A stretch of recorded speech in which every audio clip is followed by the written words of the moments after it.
আসসালামু আলাইকুম সবাইকে। আশা করছি সবাই ভালো আছেন। টরন্টো থেকে আমি নাসরিন। সবাইকে আমাদের সকালের শুভেচ্ছা জানাচ্ছি। যদিও বাংলাদেশের সবার এখন রাত। সুন্দর একটা দিন আলহামদুলিল্লাহ।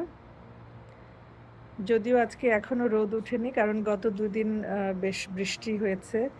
আমার মনে হয় বাংলাদেশেও বৃষ্টি হয়েছে। কারণ অনেকেই বলেছেন যে বাংলাদেশেও বৃষ্টি হচ্ছিল। আকাশটা এখনো ঘোলা, ঘোলা। নীল আকাশ এখনো দেখতে পাচ্ছি না। তার মানে আকাশে মেঘ আছে এখনো। আজকে ঘুম থেকে উঠেই Facebook খুলে একটা বিষয় আমার মনে হলো যে একটু আলোচনা করতে পারি আমরা। যেহেতু আমি মনোবিজ্ঞানের সাথে সম্পৃক্ত আছি এবং দীর্ঘদিন ধরে মনোবিজ্ঞানের চর্চা করেছি, করছি। তো সেই অ্যাসপেক্টেই কিছু কথা আসলে কতগুলো সূক্ষ্ম বিষয় আছে যেগুলো আমরা বুঝতে পারি না বা আমাদের হয়তো ওইভাবে আমরা দেখি না বিষয়গুলোকে। খুব যা ঘটে যাচ্ছে বা স্টেরিওটাইপ যেটা যে একটা বদ্ধমূল যে ধারণা আছে সেটার ভেতর দিয়েই যেতে থাকি। যেটা আমি বলতে চাচ্ছি সেটা হচ্ছে রোল প্লে, অ্যাডজাস্টমেন্ট, কোথায় কি ভূমিকা পালন করতে হবে সেই বিষয়টা নিয়ে আমি একটু কথা বলব। যেমন আমি তো একজন শিক্ষক।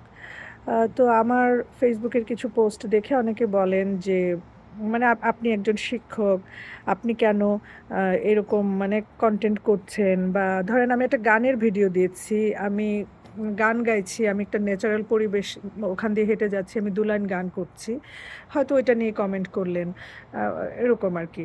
তো আমার যেটা কথা হচ্ছে যে আমরা কিন্তু আসলে অনেকেই এটা জানি না বা বুঝতে চাই না, সেটা হচ্ছে একটা মানুষ যে বিভিন্ন ধরনের রোল প্লে করতে পারে সেই ধারণাটা আমাদের আসলে নাই। কারণ আমাদের প্রতিটা মানুষের কিন্তু বিভিন্ন পরিস্থিতিতে অ্যাডজাস্ট করে চলতে হয় এবং একটা মানুষের কিন্তু শুধু একটা দিকই থাকে না, অনেকগুলো দিক থাকে। যেমন ধরেন একজন মানুষ একাধারে সে শিক্ষক, একাধারে সে কনটেন্ট ক্রিয়েটর, একাধারে সে রাঁধুনি, খুব ভালো রাঁধুনি। তার পাশাপাশি সে হয়তো ভালো গান করে, সে হয়তো নাচ করে, সে ভালো সাঁতার কাটতে পারে, সে ভালো গাড়ি ড্রাইভ করতে পারে, সে সুন্দর করে বলতে পারে, সে গার্ডেন মানে বাগান করে।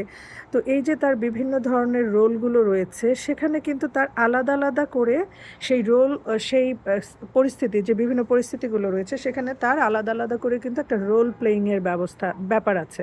তো অনেক ক্ষেত্রে দেখা যায় যে মানুষ অনেকেই, আমি সবার কথা বলব না, যে তারা নিজেরাও জানে না যে বিভিন্ন পরিস্থিতিতে কী করে রোল প্লে করতে হবে, আবার অন্যরা যে বিভিন্ন পরিস্থিতিতে সেই পরিস্থিতি অনুযায়ী রোল প্লে করছে সেটাও তারা কিন্তু বোঝে না।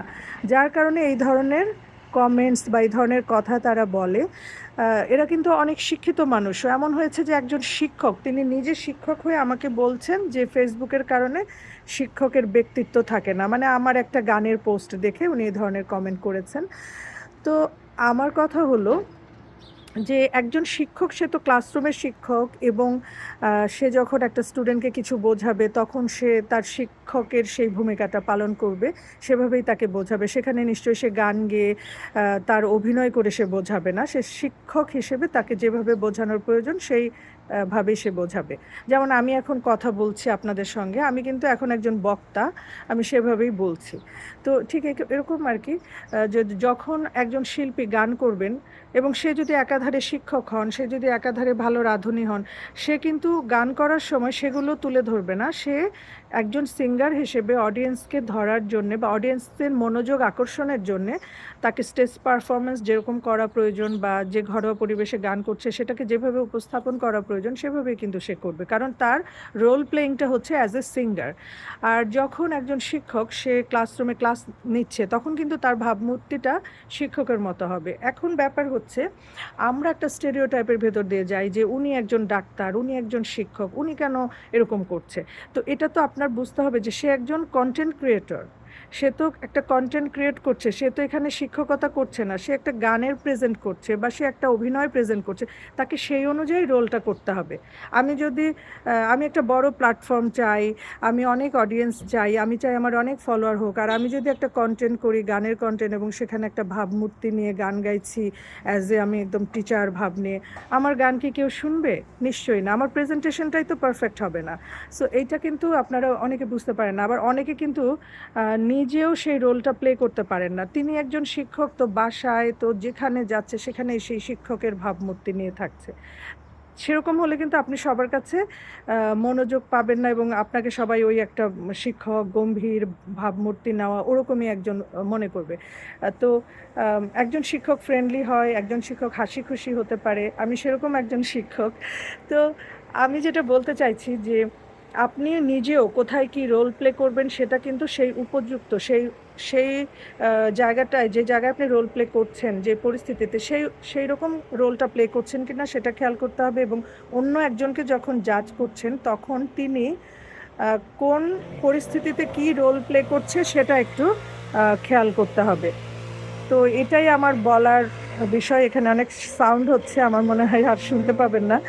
তো সেটাই বলছি যে কাউকে জাজ করার আগে তার রোল প্লেটা সে কিভাবে করছে সেটা বুঝতে হবে এবং আমার এই বিষয়ে খুবই ভালো অ্যাডজাস্টমেন্ট আলহামদুলিল্লাহ। কারণ আমি বিশ্ববিদ্যালয়ে স্টুডেন্টদেরও পড়িয়েছি, আবার ডে কেয়ারের বাচ্চাদেরও আমি ক্লাস নিয়েছি। তো ব্যাপারটা হচ্ছে যে আমি কল্যাণী প্রতিবন্ধী ফাউন্ডেশনে আমি সেখানে টিচারদের ক্লাসও নিয়েছি। তো আমার স্টুডেন্ট ছিল ৫৫ বছরের। এরকম বয়সে আমার নিজের বয়স ছিল তখন ৩২ বা ৩০ এরকম। কিন্তু আমি ক্লাস নিয়েছি 55 ইয়ার্স ওল্ড আমার স্টুডেন্ট ছিল। আবার কানাডায় এসে আমি এমন বাচ্চাদের ক্লাস নিয়েছি যেখানে ক্লাসরুমে ডে কেয়ারে ১.৫ বছরের বাচ্চা বা ৬ মাসের বাচ্চা, এরকম ৬ মাস না আরেকটু বড়, ১.৫ বছরের এরকম বাচ্চা ছিল।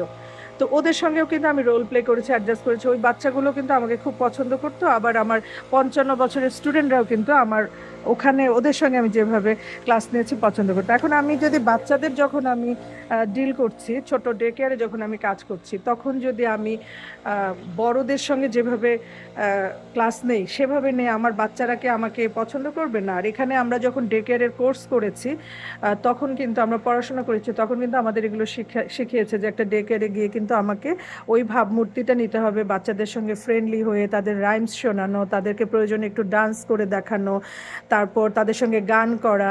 এই বিষয়গুলো আমাদের এভাবে শেখানো হয়েছে। আবার এটা টিচার্স ট্রেনিংয়ের ভেতরে থাকবে এবং আমি যখন ইউনিভার্সিটি লেভেলে ক্লাস নিয়েছি বা টিচারদের ক্লাস নিয়েছি, আমাকে সেখানে কি করতে হবে সেটাও আমাদের টিচার্স ট্রেনিংয়ে আমরা জেনেছি এবং সেইভাবে আমি ক্লাস করিয়েছি। তো এই যে বিভিন্ন জায়গায় বিভিন্ন রোল প্লে করা। তারপরে একটা মানুষ যখন তার নিজের বাবা বাড়িতে থাকে সে একরকম রোল প্লে করে এসছে। সে যখন শ্বশুর বাড়িতে আসে সে আরেক রকম রোল প্লে করে। This is all about the adjustment. আর হচ্ছে এই রোল প্লেইংটা কিন্তু আমরা সাইকোলজিতে পড়াই, শেখাই এবং আমরা নিজেরাও জানি। তো আমি একজন মনোবিজ্ঞান চর্চা করি, খুব বড় বিশেষজ্ঞ তা না, তবে মনে করি যে আমি ছোটোখাটো হলেও একজন মনোবিজ্ঞান বিশেষজ্ঞ। তো আমি মনে করি যে আমাকে এই ধরনের কথা বলার আগে আপনারা একটু মনোবিজ্ঞান পড়ে নেবেন যে what is role playing, and then আপনারা আমাকে বলতে পারেন। ওকে, সবাইকে অনেক অনেক শুভেচ্ছা আমার দীর্ঘ বক্তব্য শোনার জন্য। আবারও আসবো অন্য একটি ভিডিও নিয়ে। সে পর্যন্ত সবাই ভালো থাকেন। আসসালামু আলাইকুম।